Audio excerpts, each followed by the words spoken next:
I'm Bridget Owens, and you're listening to the Waxing Soul podcast. Join me on an exploration of mindful modern magic, a journey towards deeper understanding of self, and transformative individual spirituality. It's November 19th, 2020, and on today's episode, we'll be discussing spiritual community and leadership dynamics, why we even need spiritual communities at all, and how to go about finding or forming a community which enriches your spiritual life. Are you ready to grow your soul? Let's get started.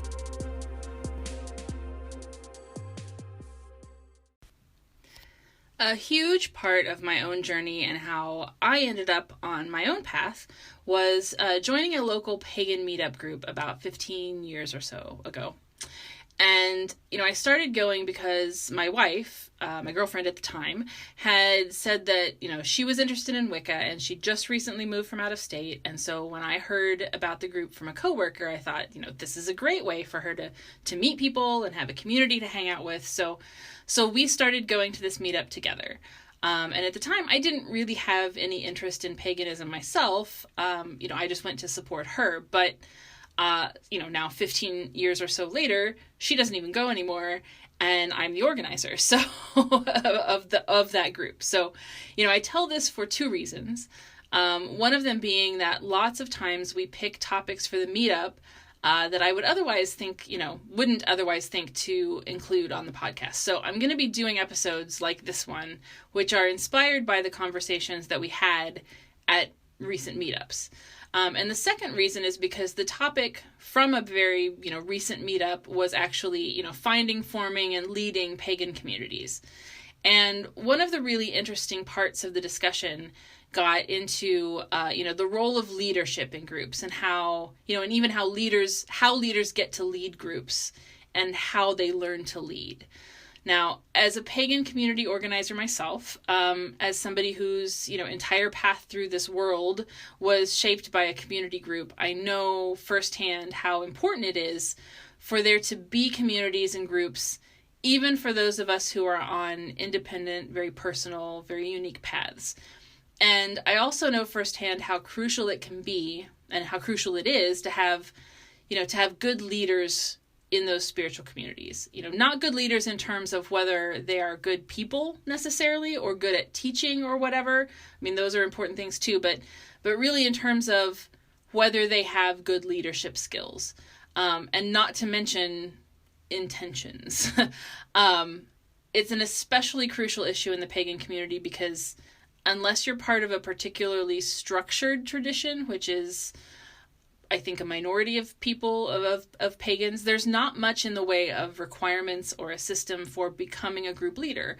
There aren't, church authorities in our case deciding who can be clergy and who can be leaders in other capacities and, setting up systems to select people and train them. Leaders in the pagan community often get there just by declaring themselves leaders and gathering people around them who are interested in what they offer. So, and that is both good and bad. Good because it opens the way for our traditions to evolve and change. It means there's not, official gatekeepers determining whose ideas are worth sharing. This is how early humanity developed culture and spirituality. Paleolithic, nomadic forager lifestyles are built on, egalitarianism, where there's no central leadership and everyone can be a storyteller. The community shapes itself and exerts social pressure to encourage or discourage certain behaviors. That's how much of the pagan community operates these days. So it's hearkening back to a very ancient tradition where anyone can step into leadership, but those who are bad at it are going to struggle to find followers. But the not good flip side to all of that is that it leaves each of us to determine the value in, whatever groups we deal with. We get to determine the quality of leadership as we go. And because we don't live in a nomadic, forager culture anymore, those social regulation systems that policed, that helped kind of keep that egalitarian nature going and sort of kept things in check, we those aren't something that we're used to using. We're used to the idea of centralized authority. So when we follow someone, we tend to give over too much control without knowing how to take it back. Many of us who step into community leadership roles sort of find ourselves having to make things up as we go along, and, having to sort out our own feelings about what leadership looks like.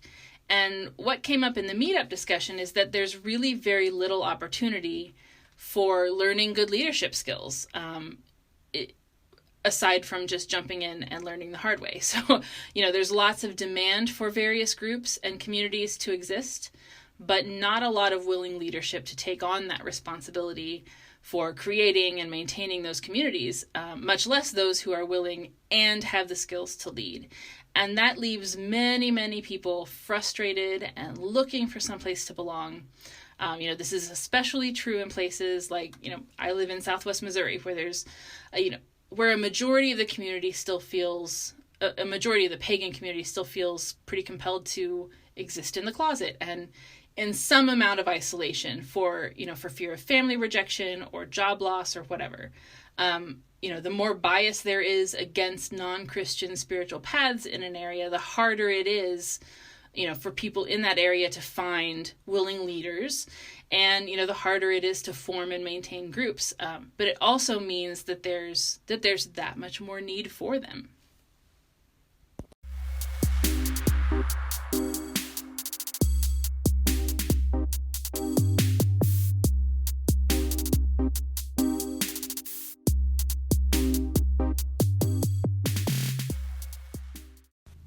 Humans need community. Even if we're introverts, loners, solitary practitioners, at some level, just because we are human beings, we need others around us. Currently, apparently, I need my cat around me. If you can hear his purring, he's in the studio, and I can't get him out. So there's a lot of reasons that we need community. Lots of reasons that will be episodes of their own as we go along. But here's the reason I want to address today. I'm an alchemist, which means, among other things, that I think of everything in the universe as having a body, a soul, and a spirit. And spirit isn't defined the way a lot of people define spirit. I'm not talking about sort of our inner, for lack of a better term, ghost, or something that is personal and lives on after our body is dead. Spirit is general life force. Spirit is sort of the animating stuff that we exchange between each other, between ourselves and what's around us, between ourselves and the universe. Everything in the universe has a spirit to some extent. So, we can share it. We can have more or less of it at any given point in time. It circulates. It's not something that belongs just to us. So it's like the soup of energy we live in. And within alchemy, there's a discipline called spagyrics. It's the creation of medicinal tinctures and elixirs, which deals with plants and such in terms of body, soul, spirit, or in terms of alchemy, salt, sulfur, and mercury. And plants don't have in themselves a ton of spirit. It has to be added. You can try to juice a plant, but not a lot is going to come out. Not enough to be useful. So to draw out the soul or the essential oils from the body of the plant and refine all of that into an elixir, you have to macerate it in spirit that's made from other plants, even other types of plants. I actually use Everclear because I'm a 21st century girl who appreciates modern conveniences and doesn't have room to permanently set up a still in my house. So, just like everything else in alchemy, that concept applies to the larger universe. So to do our own spiritual work, to develop ourselves, we have to draw in spirit from outside of ourselves. And since we are way more complex beings than plants, that spirit takes a lot of different forms. So, simply put, we need communities because we need to participate in an exchange of spirit. So, ideas, wisdom, emotional support, that's the kind of spirit in which, we personally need to be macerating to have a kind of, fulfilling spiritual life and to evolve ourselves. it doesn't work to just take in a bunch of ideas and knowledge and sit with it in solitude forever. And if that was a good path forward, we would all just have, libraries full of spiritual books, and we wouldn't be looking for, others to commune with. And it also doesn't work to just create your own worldview and spiritual way of being without interacting with outside ideas or experiences. Evolution always requires input and, an influence from outside ourselves. We don't evolve in a closed bubble. And it's not even just about evolution. A plant only lives if it takes in sunlight and water and nutrients. And it needs birds and wind and bees and such to spread its pollen and seeds. And we're no different, even in terms of, thoughts and beliefs and feelings. So we need some level of community. Depending on various personal factors, the type of community we need can be very, very different. But the common thread is that not just any spiritual context is going to be good for us as individuals. Not all exchange of spirit is beneficial. Some is very toxic. So choosing what groups to be a part of, what leaders to give our attention to, how to contribute of ourselves to communities, that's all a super crucial part of a fulfilling spiritual life.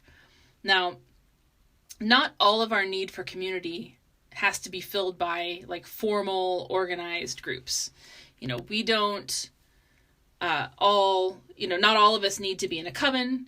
We don't all have to join, an order of some sort. Maybe you don't really need a mentor as much as you need social support.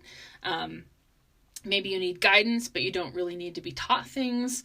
Maybe what you really need is to step into a leadership role in some way, yourself. To be honest, I evolved into the leadership role with the meetup group, and that was as much a facilitation of my own spiritual growth as anything else I've done. Taking on a role in the community to help maintain it for others and, help others find their way is an important element for each of us as well, whether it's leadership in a formal sense or not. It's really a lot like the nomadic forager groups or tribes, where it's not about hierarchy. It's not about letting the group shape you into what they want you to be. Nobody in our Paleolithic prehistory got to, sit on the sidelines of their tribe's way of living and being. Everybody had, a role to play. Everybody had to contribute. And that was the only way that the community worked. And it's the same for us in spiritual terms now. We need to have a role of some sort, one which allows us to contribute and, as well as benefit, so that, we can continue growing and participating in that exchange. So, and let me be really clear on this point. Your community can literally take whatever form works for you.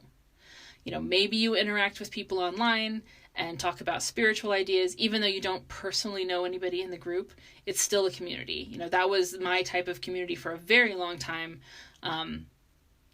Before the meetup, or maybe, towards the beginning of that, I was also talking about evolution and transhumanism and stuff on a band fan side of all things. So, maybe it's just a small group of friends, who shares similar ideas or interests, whether they're in person or not. I've got that too, my what I call my family, my chosen family formed of friends.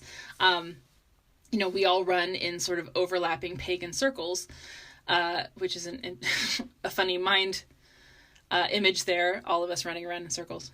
Or maybe, you would really benefit most from something formal or structured, where you can be, brought through levels of learning and initiation and such. Maybe that really is what you need. But the important thing is to remember that at some level, none of us successfully navigate our spiritual lives entirely alone.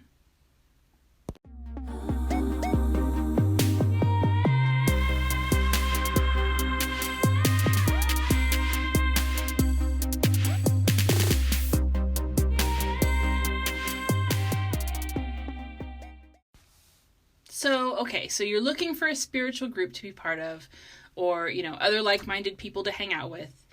We all need this to some extent. And depending on where you are, where you live, there's a good chance that finding that community to belong to, finding a group to really fit, that really fits right, it could be a challenge. And there's two difficult aspects here. The first is figuring out what kind of community you're looking for. So especially if you're kind of unsure where your path is, or if you're not following a relatively sort of common tradition, finding a group where you find what you need is going to be hard, but definitely not impossible. So stick with me on this. The other hard thing is figuring out where to find whatever it is you're looking for. The first thing to remember here is, that your needs change, and you're not picking one community to join and be part of forever and ever. You can, and you should, leave groups when they no longer fit your life, or if they become detrimental to your spiritual well-being. You will change as you grow. The group will change over time, and all of that is natural. That's good. It's the way of all things. So finding community is important, but it's not some life or death challenge that you have to pass. The second thing then to remember is that if the kind of group you really need doesn't exist, you can help create it. There's a really good chance that whatever you need, whatever you're looking for, other people are looking for the very same thing. And in this modern world of global connections, it's easier than ever to find those like-minded people and collaborate with them to start up something new. So you always have options. And the download that I have for you for this episode, and you can download that at bridgetowens.com/podcast. Today's download is the one I made for the meetup a couple of months ago when we talked about this topic. And it's a guide to finding your tribe. And I'm going to take a moment to address the use of that word. It's one I don't use in general. I wouldn't call the meetup a tribe. I wouldn't refer to my family as my tribe. It's not culturally appropriate. However, words do mean things, and different words mean subtly different things. And what tribe conveys better than just about any other word is that it's a group which doesn't simply share interests, but which shares a common culture and shares a common belief system and a way of communicating that ties into a spiritual way of being. So it's different than saying team or cohort or group or even community. So I've chosen to use tribe on this handout because I honestly think it's the best word to convey the meaning for this context. But anyway, what I have for you is a little guide to thinking beyond just the idea of finding like-minded people who share your spiritual beliefs, because you want to go deeper than that. And there's basically three things to think about. The first one is what the group offers. Because if you know that you're looking for something specific, it's really important that whatever group you join or create, and this is a good guide for thinking about that either way, whether you're creating it or whether you're just looking for one. It's important that the group offer what you're looking for. So, like I like my metaphors. So, but it's like if you're a runner and you want to take on a marathon, you're not going to find what you need by getting into a once a week jogging group. So, same kind of thing here. You need to find a group that's compatible in terms of what they provide and what you're looking for. And this is especially important for those of us who are building our own traditions, our own practices, who are kind of outside the established traditions, the sort of, I like to refer to them as prepackaged. If you're not interested in being Wiccan, for instance, then you're not going to want to look into a traditional Wiccan coven, right? You could learn things there, sure, but if you're not going to share that belief system, if you're not going to really be part of that culture, then you're not, that's not the place for you. Being really clear about not just what you are interested in or what you do need, but also what you don't want or need is really important. So the second thing is the structure of the membership, the role that you will be expected to play in the group. That dynamic is really crucial. for your ability to really benefit from it. Not everyone does well in the same kind of group setting or the same kind of structure. And not all kinds of group dynamics work for the purpose of what the group is supposed to be either. And then the last thing is the leadership. Who leads it and how do they lead? Because leadership literally makes or breaks a group. I can pretty safely say that every spiritual group that I'm aware of, which has broken up or disbanded or whatever, did so because it either lacked leadership to keep going or because the leadership that they did have was toxic and dysfunctional. And one thing that's true of all leadership always in all contexts, bad leadership causes chaos. Bad leadership causes people to leave. Bad leadership kills communities.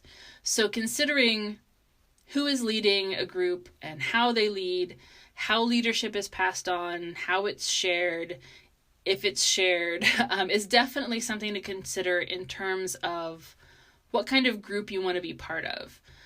Or, what kind of group you want to create. What kind of leader you can be, or what kind of leader you want to find. Thank you so much for listening. Look for a new episode of Waxing Soul every Thursday. You can find us on bridgetowens.com/podcast and wherever you usually listen to podcasts. If you can't find us at your usual podcast spot, drop a message to bridget@bridgetowens.com. All materials and resources, except the music, are copyright Bridget Owens. Music is Dreamcatcher by Kevin MacLeod, used under Creative Commons Attribution 4.0 International. Find out more at bridgetowens.com/podcast. Many, many thanks to my readers, listeners, friends, mentors, inspirations, and my family. None of this, of course, happens in a bubble. Until next week, blessed be and be good to yourself.